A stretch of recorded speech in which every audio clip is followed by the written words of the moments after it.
अगर अच्छा नहीं होता मैं ट्रेन से वापस क्यों आता। अच्छा है। और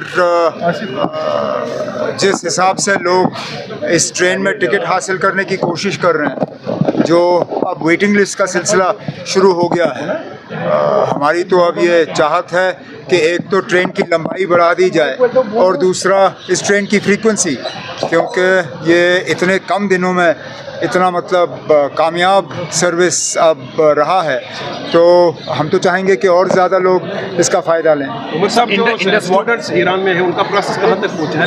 आहिस्ता आहिस्ता आ रहे हैं ना। रातों रात तो हम उनको निकाल नहीं सकते, क्योंकि कोई हवाई अड्डा खुला नहीं है, कोई पोर्ट खुला नहीं है। उनको हम बाय रोड जो है पहले उन शहरों में ला रहे हैं जहां बमबारी नहीं है, और फिर वहां से आर्मीनिया के ज़रिए जो है उनको वापस लाने का काम किया जा रहा है। आज उम्मीद है कि 300 या 400 के आसपास स्टूडेंट्स और आ रहे हैं, जिनमें से ज़्यादातर हिस्सा जो है जम्मू कश्मीर के स्टूडेंट्स का है। उनको सही सलामत हम घर वापस ले आएंगे। और सब कोई उम्मीद नज़र आ रही है जो ईरान इजराइल में ये वार है, मुझे पाकिस्तान में जब हुआ था फाइनली डायलॉग पे आना पड़ा, कुछ ऐसा है ना? उम्मीद मैं कह नहीं सकता हूँ। हिंदुस्तान और पाकिस्तान की बात अलग, इज़राइल और ईरान की बात अलग। वैसे तो ये बमबारी शुरू होनी नहीं चाहिए थी। इससे पहले जब अमेरिका के इंटेलिजेंस के इंचार्ज से पूछा गया था कि क्या ईरान के पास न्यूक्लियर बम है, तो उन्होंने कहा कि उनको नहीं लगता है कि बहुत अरसे तक वो बना पाएंगे।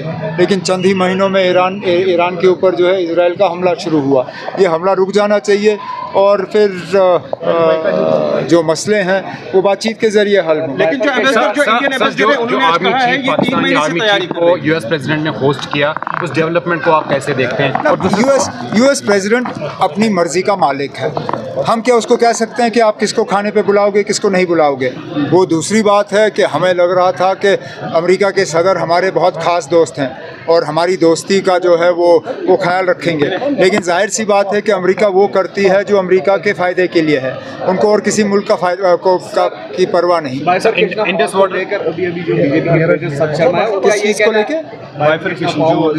रिजर्वेशन वगैरह जो आप कह रहे हैं कि एलजी के पास सारे पावर्स हैं, मैंने कब कहा? वो उसको लेकर मैंने ये कभी नहीं कहा कि एलजी के पास सारे पावर्स हैं।